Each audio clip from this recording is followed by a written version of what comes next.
এক ছিল শান্ত একটি গ্রাম। গ্রামের পাশে ছিল ঘন জঙ্গল। সেই জঙ্গলের গভীরে একটি পুরনো বটগাছ ছিল। গ্রামের মানুষ বিশ্বাস করত সেখানে একটি ভূত বাস করে।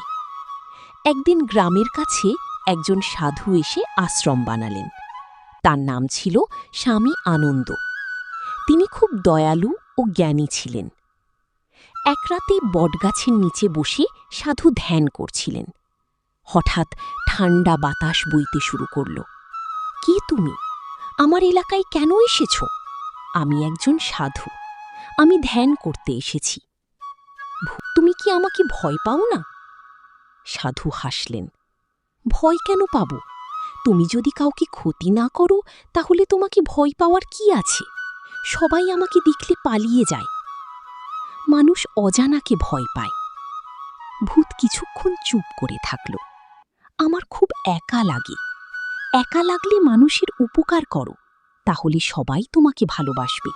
আমি তো ভূত, মানুষ আমাকে কখনো ভালোবাসবে না। ভালো কাজ করলে সবাই সম্মান করে। সাধুজি, আমি কিভাবে ভালো কাজ করব? যারা জঙ্গলে পথ হারিয়ে ফেলে তাদের পথ দেখিয়ে দিও। এটা তো আমি পারি। কয়েকদিন পর এক কাঠুরে জঙ্গলে পথ হারিয়ে ফেলল। কাঠুরে কাঁদতে কাঁদতে বলল, হে ভগবান, আমাকে বাঁচাও। ভূত দূর থেকে দেখল। ভয় পেও না, আমি তোমাকে পথ দেখাবো।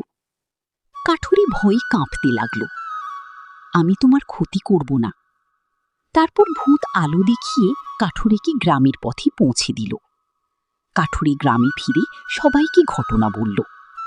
কাঠুরে বলল, ভূতটি খারাপ নয়, সে আমার প্রাণ বাঁচিয়েছে। গ্রামের লোকেরা অবাক হয়ে গেল। কয়েকদিন পর আবার এক শিশু জঙ্গলে হারিয়ে গেল। মা, তুমি কোথায়? কেঁদো না, আমি তোমাকে বাড়ি পৌঁছে দেব। তুমি কি ভূত?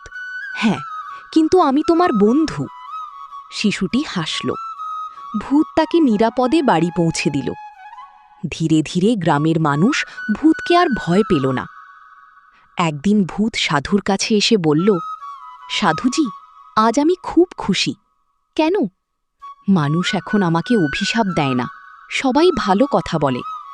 এটাই ভালো কাজের ফল। আমি আগে রাগী ছিলাম, এখন মানুষের সাহায্য করতে ভালো লাগে। যে অন্যের উপকার করে সে নিজেও শান্তি পায়। এক রাতে প্রবল ঝড় উঠল। জঙ্গলের পাশে একটি বড় গাছ ভেঙে গ্রামের রাস্তার উপর পড়ে গেল। ভূত দ্রুত সাধুর কাছে এলো।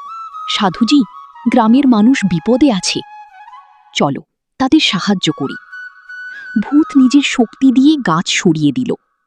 গ্রামের মানুষ আনন্দে চিৎকার করে উঠল, এই ভূত আমাদের বন্ধু, আমরা তাকে আর ভয় পাই না।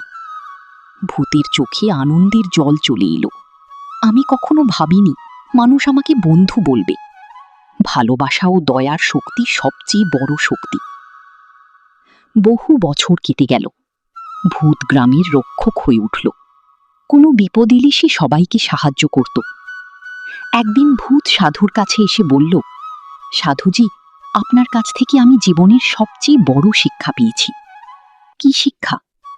ভূত উত্তর দিল, চেহারা নয়, কাজই মানুষের পরিচয়।